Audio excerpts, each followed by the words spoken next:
नया जन्म आपका होगा, वो जन्म मनुष्य का भी हो सकता है, जानवर का भी हो सकता है। ये इम्पोर्टेंट है आपके पिछले जन्म के कर्मों के, कि जैसे योनियां तो 84 लाख करी जाती, ये साइकिल नहीं है कि आपको पूरे 1 से 84 लाख करके फिर से इंसान में आना, ऐसा नहीं है। 5 दिन देखिए वो हमें पे ऑफ तो करने ही है, राइट। वो 5 दिन, एक को देव ऋण कहा जाता है, एक को ऋषि ऋण कहा जाता है, एक को पितृ ऋण कहा जाता है, एक को मनुष्य ऋण कहा जाता है, एक को भूत ऋण कहा जाता है। दान पुण्य करके कई लोग आपने देखा होगा, बहुत अमीर लोग होते हैं, वो दान पुण्य के उसका फिर प्रचार करते हैं, न्यूज़पेपर में देंगे, न्यूज में आ जाएगा, इस व्यक्ति ने 2 करोड़ रुपया दान किया इसके लिए।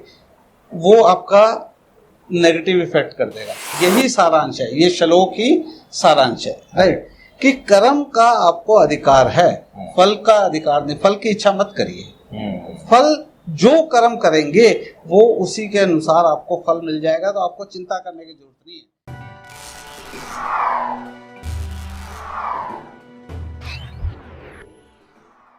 वह जताता बहुत था पर निभाना भूल गया, कि वह जताता बहुत था पर निभाना भूल गया, अपना तो कहता था पर अपनाना भूल गया। कि वह जताता बहुत था पर निभाना भूल गया, अपना तो कहता था पर अपनाना भूल गया। कसम देता था साथ चलने की, कि कसम देता था साथ चलने की, पर वह चलता गया और हमें ले जाना भूल गया। नमस्कार दोस्तों, मैं हूं राजेश आर्य और आप देख रहे हैं बड़े चलो न्यूज का प्रेरक व्यक्तित्व प्रोग्राम। प्रेरक व्यक्तित्व यानी मोटिवेशनल पर्सनालिटी, ऐसी पर्सनालिटी जो देश और दुनिया को तो लाभ पहुंचाते हैं और हमारे प्रोग्राम के थ्रू आपको भी बहुत बहुत फायदा पहुंचा रहे हैं।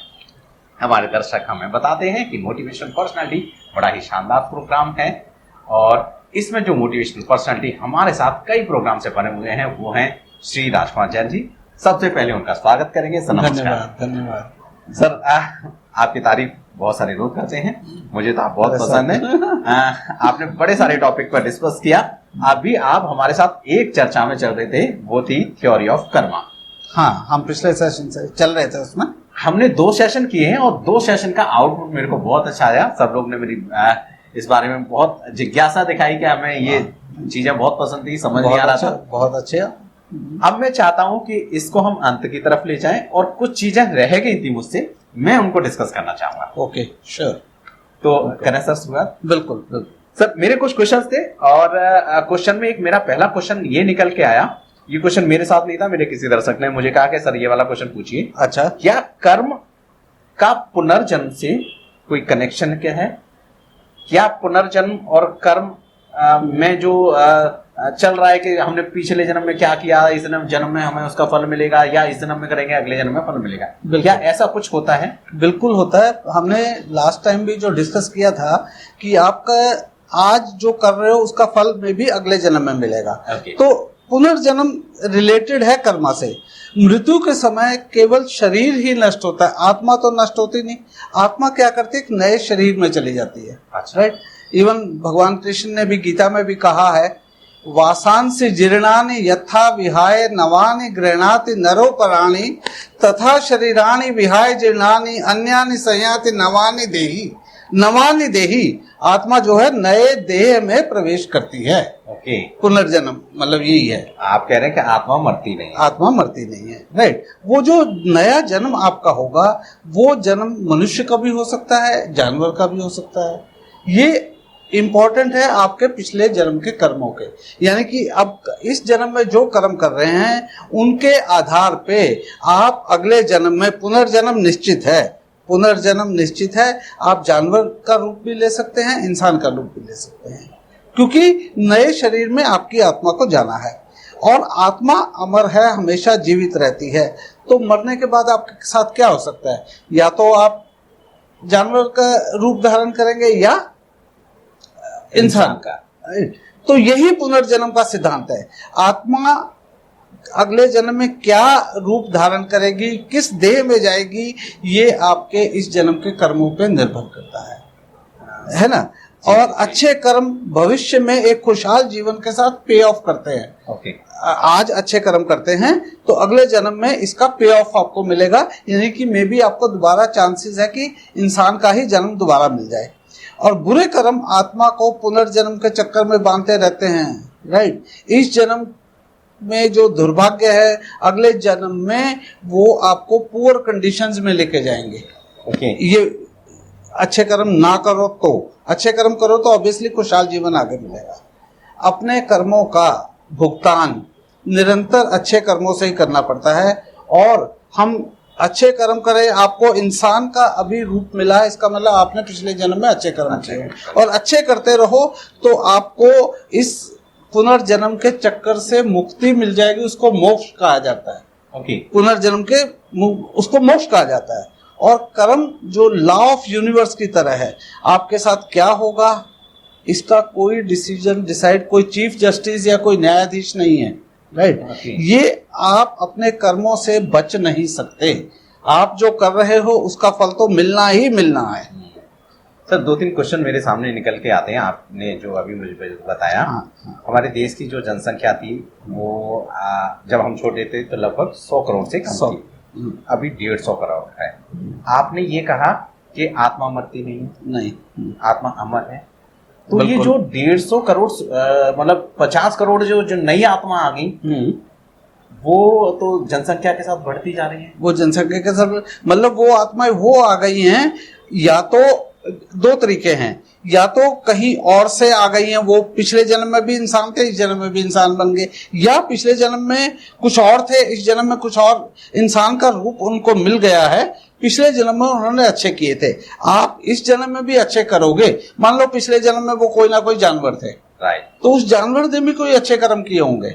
सर जानवर का जो जीवन होता है वो सरवाइव करने के लिए होता है, वो खाने के लिए पैदा होता है, खाते खाते मर जाता है, उसकी जिंदगी यही होती है। शायद मैं देख रहा हूँ कि हम एक पेट लेते हैं, चाहे वो डॉग हो, कैट हो या कोई और जानवर हो। जंगल में एक जानवर रहता है, शेर रहता है, हाँ। वो अच्छे और बुरे कर्म कैसे करेगा? उसका तो जीवन ही जीते जैसे ही बड़ा हुआ, उसे खाने के लिए जीना है, खाते पूरे दिन की तैयारी करना है, सोना है और फिर खाना है। नहीं, ऐसा नहीं है।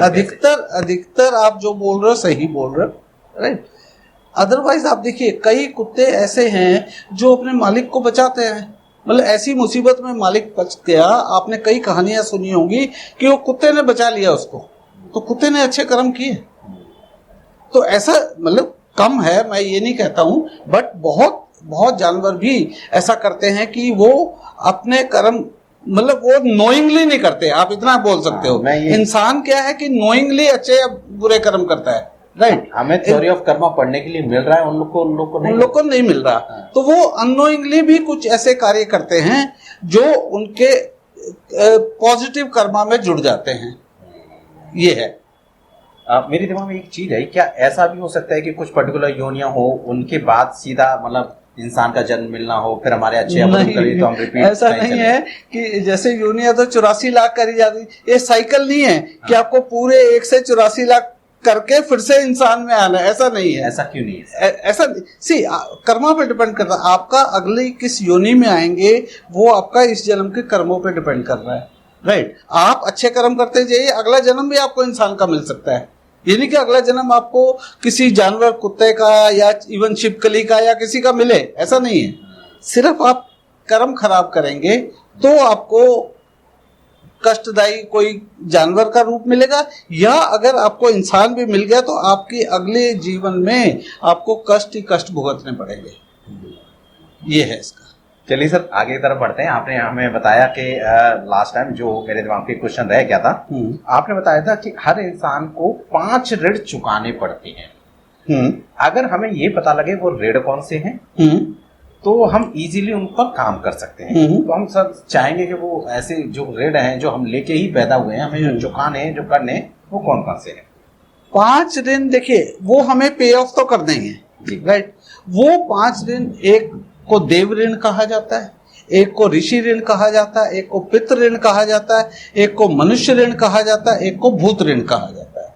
तो इन 5 के बारे में अगर मैं थोड़ा डिस्क्राइब करूं, बहुत जरूरी है। देखिए देव ऋण क्या है, राइट। मनुष्य को भगवान द्वारा बनाई गई वस्तुएं आसानी से मिल जाती हैं, भगवान द्वारा जो बनाई गई है, ठीक है। इसलिए हम देवताओं के ऋणी माने जाते हैं। अच्छा, वो क्योंकि आपको इसे देव ऋण कहा जाता है। आपको वो चीजें जो प्रकृति ने बनाई हैं, राइट, उसको कहा जाता है देवों ने बनाई है। महादेव ने बनाई है, इंद्रदेव, आपको बारिश मिलती है, इंद्रदेव ने बनाई है। बारिश बहुत जरूरी है आपको, आपको फ्री में मिल रही है, ऑक्सीजन मिल रही है, ऑक्सीजन मिल रही है, हवा मिल रही है, वायु, राइट। मारुति देव हैं, ओके। तो देवों से जो आपको चीजें मिल रही हैं, राइट, हम उनको यूज कर रहे हैं, तो इसलिए हम देवों के प्रति ऋणी हैं। इनको देव ऋण कहा जाता है। तो सर इन्हें चुकाएंगे कैसे? हाँ, चुकाने पे आता है, पहले हम पांचों डिस्कस करें क्या क्या है। बिल्कुल बिल्कुल। दूसरा आता है ऋषि ऋण, राइट। हमने बहुत सारे पुराने ऋषियों, बुद्धिजीवियों द्वारा ज्ञान प्राप्त किया है। आज हम टीचर से ज्ञान प्राप्त कर रहे हैं, राइट।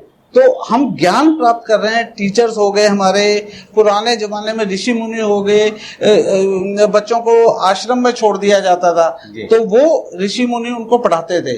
तो आपको ज्ञान दिया ऋषि मुनियों ने, तो आप ऋषि ऋण, मतलब वो ऋषि ऋण कहा जाएगा, ठीक है। फिर तीसरा आता है पितृ ऋण। आपके माता पिता, आपके पूर्वज, सिर्फ माता पिता नहीं, आपके पूर्वज, दादा दादी और उससे पहले जनरेशन से हम आए, जिस जनरेशन से आए, तो हम उनके भी ऋणी हैं, क्योंकि उन्होंने अपने वंश को, हमारे वंश को बढ़ाया है। तो इसको हम पितृ ऋण कहते हैं, राइट। पितृ ऋण का तो बड़ा आसान सा है, हिंदू संस्कृति में संतानोत्पत्ति, अगली हम जनरेशन बढ़ाएं और अपने पूर्वजों को याद करके उनका अनुष्ठान करें।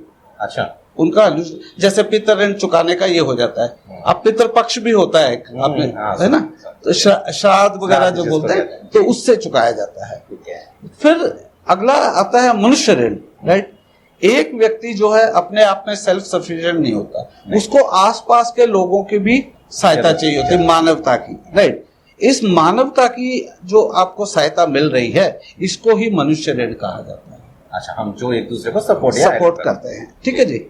तो उसको हम सम्मान पूर्वक व्यवहार से और दूसरों की अपने आप भी मदद करके इसको चुकाया जाता है, ठीक है जी।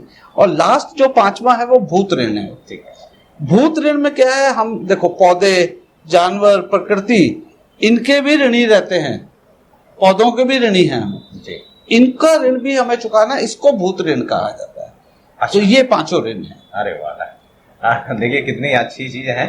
हम लोग ऋण के साथ पैदा हुए हैं जिन्हें हमें चुकाना, लेकिन अभी तक हमें ये ही नहीं पता कि वो कौन से कर्जे जो हमें देने।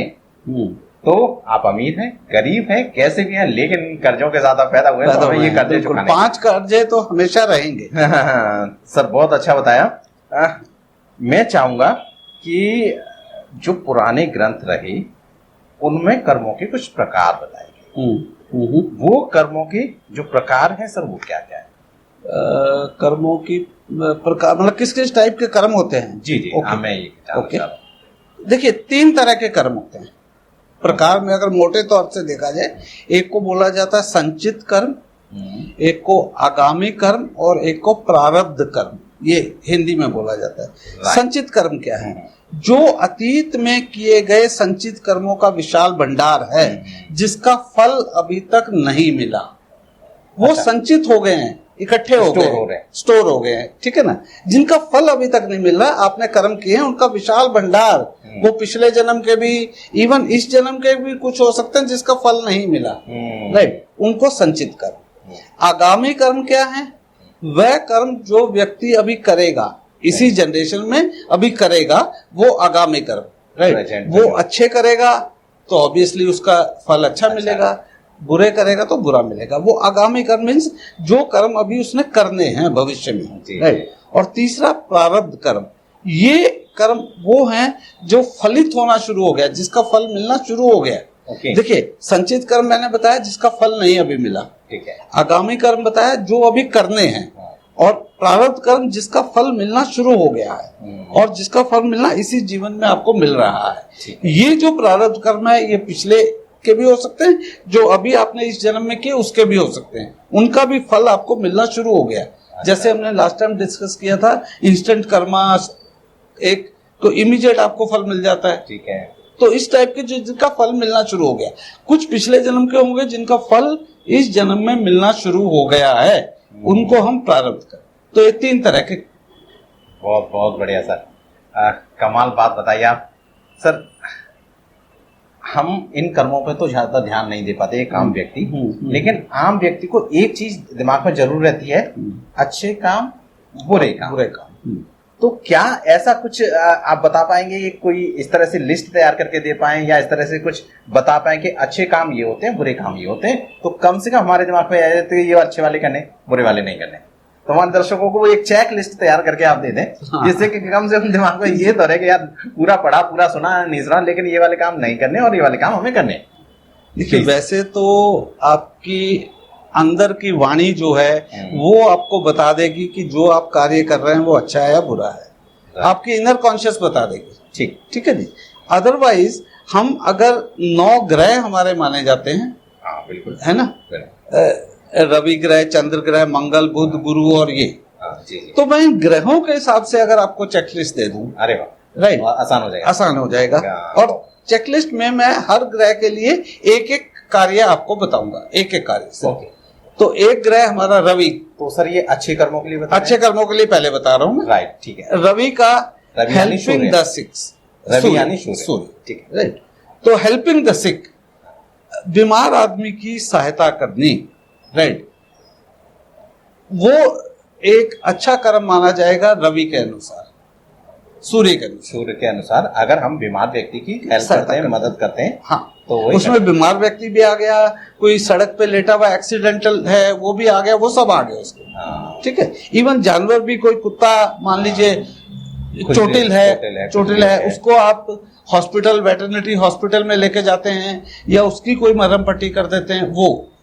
तो हेल्पिंग द सिक, ठीक है, वो रवि के हिसाब से एक अच्छा कर्म माना है। अब हम दूसरा ग्रह चंद्र ग्रह लें, उनके हिसाब से अच्छा जो कर्म माना जाता है, हंग्री व्यक्ति, जो भूखा व्यक्ति है उसको खाना देना। अच्छा, इसको अच्छा कर्म माना जाएगा, हंग्री व्यक्ति को खाना देना, ये अच्छा कर्म है। इवन अदरवाइज भी आप देखेंगे अच्छा कर्म है। हम दान करते हैं, हम भंडारा करते हैं, ये सब क्या है? हम चंद्र को ठीक कर रहे हैं, चंद्र को ठीक कर रहे हैं। मतलब एस्ट्रोलॉजी के, अगर हम एस्ट्रोलॉजी के हिसाब से किसी का अगर सूर्य खराब है तो वो बीमारों की सहायता कर ले, चंद्र खराब है तो वो भूखों को खाना खिलाए, भंडारा लगाए, ठीक है ना। तो इसलिए मैं ग्रहों के हिसाब से बता रहा हूँ। अब मंगल ग्रह के हिसाब से देखें, प्रोटेक्ट फैमिली, अपनी फैमिली को प्रोटेक्ट करो और हो सके तो दूसरों की फैमिली को भी प्रोटेक्ट करो। अगर किसी की फैमिली मुसीबत में है, उसकी जो सहायता कर सकते हो, आपको अपनी फैमिली की तो करनी है, राइट।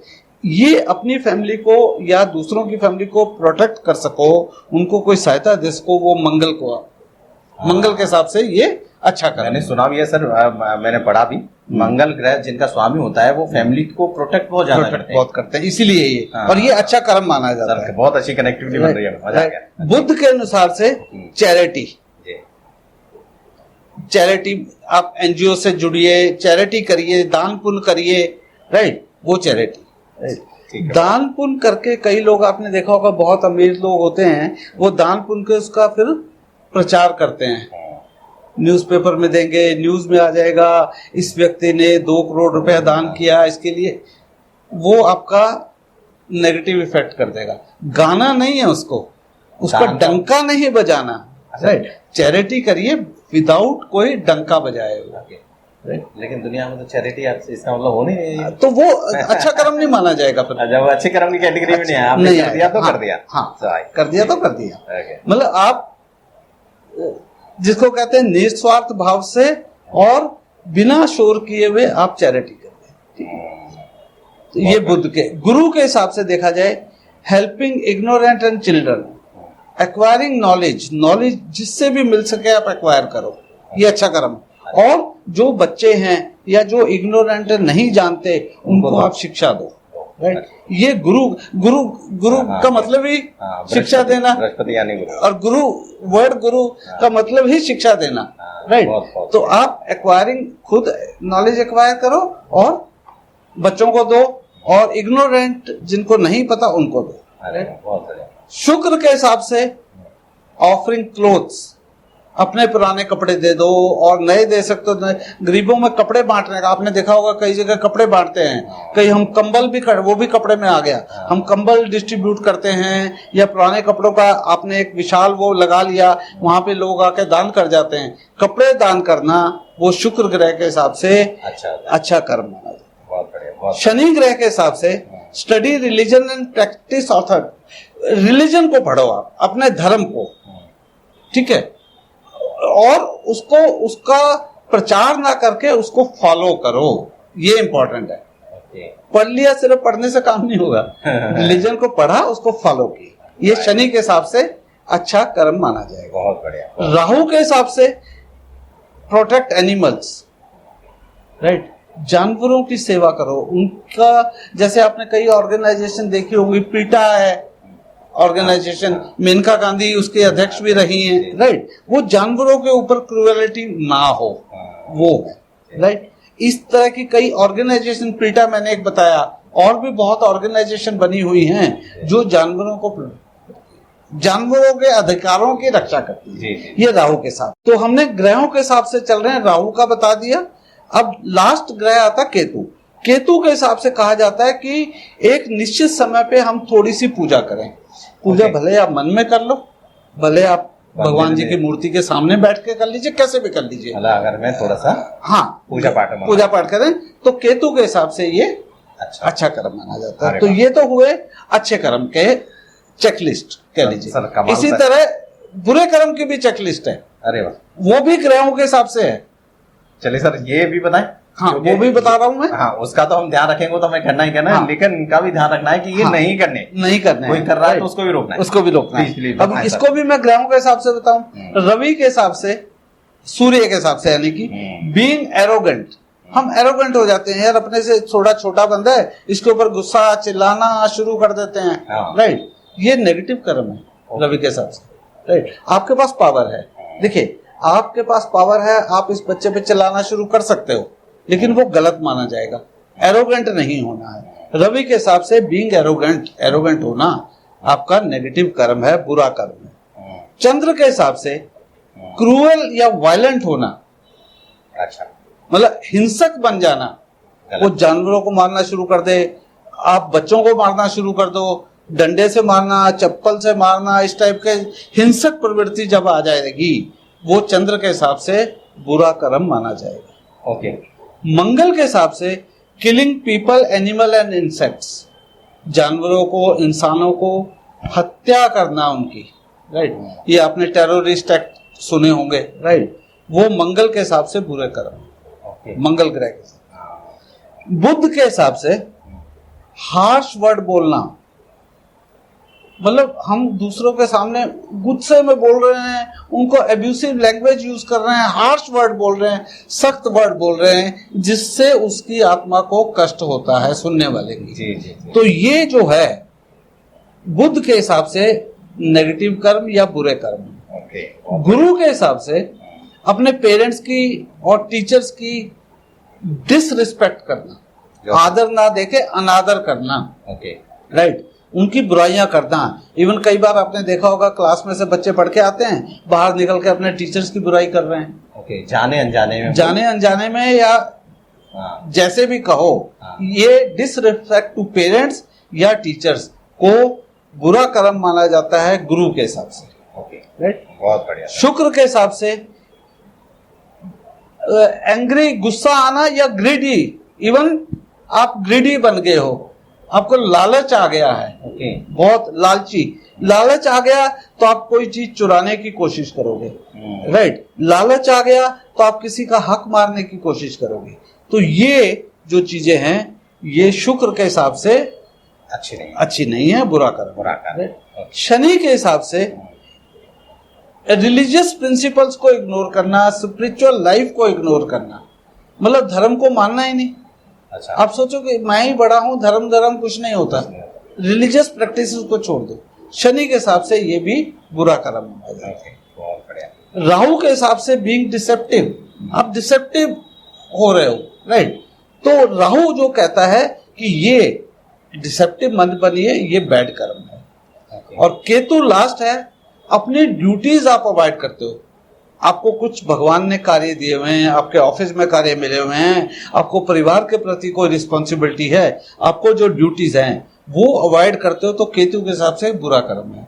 कई लोग आपने देखा होगा घर में हैं, राइट, बीवी लगी हुई है 24 घंटे काम करने, आदमी ऐश मार रहा है, बैठा हुआ है, ऑफिस भी नहीं जा रहा है, कुछ नहीं कर रहा है, खाली बैठा, बीवी कमा भी रही है, तो अपनी ड्यूटीज को अवॉइड करना, ये केतु के हिसाब से बैड कर्म माना जाएगा। अरे वाह, बड़ी सारी अच्छी चीज बताई। देखिए अच्छे कर्म बुरे कर्म हमें इसी जीवन में पहचानने इसी हैं, जीवन में पहचान, और पहचानने के बाद अच्छे कर्मों को करना है, बुरे कर्मों को हटा देना है। मैंने एस्ट्रोलॉजी पढ़ा, मैंने न्यूमरोलॉजी पढ़ा, अभी सर ने वो सारी चीजें वो कनेक्टिव दिख रही थी। हाँ कनेक्टिव इन द सेंस कि अगर आप ऐसा करेंगे तो आपका वो ग्रह खराब हो जाएगा और वो कहीं ना कहीं आपको नुकसान पहुंचाएगा। yes. तो आपको ये देखते जो लोग एस्ट्रोलॉजी में न्यूमरोलॉजी में बिलीव करते हैं उनको इस बातों का खास तौर पर ध्यान रखना है कि आप अपने उस ग्रह को खराब कर रहे हैं। हाँ अगर आपका मंगल खराब होता है तो आपके जीवन में इस तरह के नुकसान हो जाएंगे। तो आप ऐसे बुरे कर्म को छोड़ दें, या बुरे कर्म गलती से भी ना होने दें, क्योंकि जाने अनजाने में आप अपना वो ग्रह खराब कर रहे हैं, और ग्रह खराब होने की वजह से आपका एस्ट्रोलॉजी भी खराब होता जा रहा है। तो सर ने बड़ी शानदार चीजें बताई। बहुत सर, 9 ग्रह के हमने पॉजिटिव और नेगेटिव कर्म बता दिए, अच्छे बड़े बड़े सुंदर तरीके से सर आपने बताए, और धन्यवाद की भी जानकारी हो गई उससे। धन्यवाद। अब मैं चाहूंगा कि जो कर्मों का सिद्धांत है, अब हम अंत की तरफ बढ़ रहे हैं। आपने इतनी सारी चीजें, इतनी सारी नॉलेज दी, मैं तो दिल खुश हो गया और सब लोग भी खुश हो रहे होंगे। अब मैं चाहूंगा कि जो कर्मों के सिद्धांत हैं उन्हें आप संक्षेप में बताएं, जिससे कि ओवरऑल हमने अभी तक जो 3 एपिसोड इसके किए लोगों को समझ में आ जाए कि अब हमें इस तरीके से जीना है। जी प्लीज सर। गीता का फिर से एक श्लोक हम बोलें अगर, प्लीज प्लीज। कर्मण् कार्यस्तु मां फलेषु कदाचन मां कर्म फल हेतु भूर्मा ते संगो सत कर्मणि। यानी कि यही सारांश है, ये श्लोक ही सारांश है, राइट। कि कर्म का आपको अधिकार है, फल का अधिकार नहीं। फल की इच्छा मत करिए, फल जो कर्म करेंगे वो उसी के अनुसार आपको फल मिल जाएगा, तो आपको चिंता करने की जरूरत नहीं है। जैसे मैंने फर्स्ट सेशन में भी बताया था कि कर्म एक ऐसा रेस्टोरेंट है, या वहां पे आपको कोई चीज ऑर्डर नहीं करनी, जो आप पकाओगे वही आप खाओगे। इसी तरह ये गीता में भी कहा गया कि आपको फल तो वही मिलना जैसा आप कर्म करोगे। अब सिर्फ फर्क क्या होता है, अगर हम इसको देखें कि कर्म को कई लोग भाग्य से जोड़ देते हैं। अच्छा, है ना। कई लोग कहते हैं यार मेरा तो भाग्य बहुत अच्छा है, मुझे कर्म करने की क्या आवश्यकता है। तो कर्म और भाग्य अगर देखा जाए, ये मैं कहूँगा रिलेटेड नहीं है। कई लोग इसको रिलेटेड मान लेते हैं, बट ये रिलेटेड नहीं है, राइट। इसको हम अच्छे से समझने के लिए मैं आपको एक छोटी सी कहानी बताता हूं, प्लीज प्लीज, राइट। कर्म और भाग्य की। देखिए, एक जगह, एक जंगल के आसपास 2 राजा थे। उनकी 2 मतलब राजधानियां थी, राज्य था, 2 राजा थे, राइट। उस जंगल के बीच में एक नदी बहती थी, नदी के इस और एक राज्य था, दूसरी और दूसरा राज्य था। उनकी किसी न किसी बात पे नदी के जल के कारण ही अधिकतर लड़ाई होती रहती थी, राइट, किसी न किसी। लेकिन दोनों राजा एक संत को मानते थे, दोनों का गुरु एक था, उनकी बात को मानते थे दोनों राजा, राइट। तो एक बार फिर लड़ाई की नौबत आ गई, किसी न किसी, दोनों ने ठान ली खूब युद्ध होगा, भयंकर युद्ध होगा, राइट। तो दोनों झगड़ा इतना बढ़ गया कि दोनों लड़ाई के मैदान में उतरने वाले थे। उससे पहले वो दोनों अपने गुरुजी यानी कि संत के पास गए, राइट। पहले राजा ने बोला संत को, भाई ये युद्ध होने वाला है, आपका क्या विचार है। तो संत ने बोला, तुम्हारे भाग्य में जीत दिखाई नहीं दे रही, तुम्हारे भाग्य में जीत दिखाई नहीं दे रही। वो घबराया, लेकिन अपनी सेना से बोला, अगर हारना ही है तो पूरी ताकत से हारो, ठीक है, भाग्य में नहीं है, हमने हारना है तो पूरी ताकत से हारो, उसके लिए आप प्रयास करो। अब दूसरा राजा गया, उसको बोला तुम्हारे भाग्य में जीत निश्चित है। दूसरा, वो तो खुश हो गया, अरे जब जीत निश्चित है तो क्या करना है ना, चलो युद्ध के मैदान में दोनों उतर गए। ये जो पहला राजा था जिसको बोला गया था कि तुम्हारे भाग्य में जीत नहीं है, उसने अपनी सेना को आदेश दिया था कि खूब पराक्रम से लड़ना है। तो वो सेना खूब पराक्रम से लड़ रही थी। उधर दूसरा राजा को पता है कि मुझे तो जीतना ही है, भाग्य में लिखा है, ठीक है, देख लेंगे। उसके घोड़े की नाल भी निकल गई, उसने वो भी नोटिस नहीं करी दूसरे राजा ने, राइट। जीत तो जाएंगे। तो बट अंत में जब घोड़े की नाल निकल गई तो उसका घोड़ा गिर गया और पहले वाले राजा का उसके ऊपर अधिकार हो गया, यानी कि पहले वाला राजा जीत गया, जबकि उसके भाग्य में बोला गया था जीतना तुम्हारे भाग्य में नहीं है, राइट, लेकिन वो जीत गया। अब दोनों फिर संत के पास गए, ये क्या हुआ? आपने तो उल्टा हो गया, ये तो आपने बोला था कि मेरे भाग्य में तो जीतना है ही नहीं और मैं जीत गया, और उसके भाग्य में आपने बोला था जीत निश्चित है लेकिन वो हार गया, तो ये क्या हुआ? तो संत ने कहा, युद्ध समाप्ति के बाद संत ने कहा कि जो तुमने कर्म किए वो भाग्य को ओवर रूल कर गए। अच्छा, मतलब तुम्हारे भाग्य में हार थी, लेकिन तुमने अपने व्यक्तित्व को ही बदल दिया, तुमने अपने व्यक्तित्व को बदल दिया, तुमने कर्म ऐसे कर दिए कि वो आपके भाग्य के ऊपर हावी हो गए। और दूसरे राजा ने कहा तुमने भी ऐसे कर्म कर दिए तुम्हारे भाग्य पे, तुमने घोड़े की नाल टूट की वो तक नहीं नोटिस किया। तो ठीक है, तो देखिए भाग्य और कर्म, जो भाग्य है वो लोहे के समान होता है और जो कर्म है वो चुंबक के समान होता है, मैग्नेट। लोहा भाग्य है और चुंबक जो है कर्म है। और कहाँ खींचता है चुंबक लोहे को? कहाँ खींचता है? मैग्नेट। हमारे कर्मों के हिसाब से अच्छे कर्म करेंगे तो ये खींच लेगा भाग्य। तो यही है, तो कर्म अगर हम अच्छे करते हैं तो भाग्य को ओवर रूल कर जाते हैं। अरे तो आप सिर्फ भाग्य पे विश्वास करके बैठे हो, अरे यार मेरी तो किस्मत में सब कुछ है, मुझे करने की कोई जरूरत नहीं है, नहीं होगा। इस छोटी सी कहानी ने आपको समझा दिया। सर कमाल समझाया। एक संक्षिप्त स्टोरी रही जिसने कि एक बार में ये बताया कि सिर्फ भाग्य पे डिपेंड नहीं रहना, कर्मों पे डिपेंड रहना है। कई बारी अच्छा भाग्य होते हुए भी हार हो सकती है और कई बारी अच्छा भाग्य ना होती हुए भी जीत हो सकती है। बिल्कुल। इसमें जो कंक्लूजन था वो ये था कि आपके कर्माज कैसे हैं, और कर्माज अब तो आपके अच्छे होंगे क्योंकि सर ने हमें बताया और बड़े डीपली तरीके से बताया, एक एक पॉइंट को छेड़ के बताया। अगर आपने पूरे नहीं सुने, निचोड़ ये है कि आप जो है दूसरे की आत्मा को मत दुखाइए, चाहे वो इंसान है, चाहे जानवर है, चाहे कोई भी है ना। उसको हार्श वर्ड बोलना वो भी आत्मा दुखाना है, राइट। हम कहते हैं, पंजाबी में कहते हैं कि गुरुद्वारे में जाते हैं लोग, मत्था टेकते हैं, कहते गुरुद्वारे विच सिर झुका न झुका तू, मंदिर दी घंटी बजा न बजा तू, पर एक दिल है बंदे दा ओ ना दुखा तू, बंदे दे दिल विच ठिकाना है मेरा, तू बंदे दा बन जा मैं बन जाना तेरा। भगवान बोलते हैं कि मैं तेरा बन जाऊंगा अगर तू बंदे का बन गया। अरे बहुत बहुत बढ़िया। तो यही कर्मों का सार है, यही कर्मों का सार है जो आपने जाना। अगर आपने पूरे एपिसोड्स को नहीं देखा है तो इससे पहले 2 एपिसोड में डीपली हमने समझने की कोशिश की है। अगर आपको जिंदगी को आसान बनाना है, जिंदगी को संवारना है, सबका की जिंदगी में खुशहाली लेके आनी है, तो कर्माज को समझ लेना है। आपका ये जीवन अच्छा होगा, अगला भी जीवन अच्छा होगा, और आपको जो आपका जो भाग्य आप सोच के चल रहे हैं उसको भी आप अच्छा कर सकते हैं। Thank you so much sir, बहुत बहुत धन्यवाद आपकी, आपने इतना कर्मों के बारे में हमें बताया, हमारा जीवन संभालने के लिए, दूसरों का भी जीवन संभालने के लिए। अब आपकी बारी है, आपको ये वीडियो शेयर करके जल्दी से जल्दी ये सारी इंफॉर्मेशन, ये सारी जानकारी अपने दोस्तों को, परिवार के लोगों को देनी है, क्योंकि उनके भी कर्मास को अच्छा कराना है। थैंक यू सो मच हमारे साथ बने रहने के लिए। नमस्कार, बाय बाय, टेक केयर और बड़े चलो।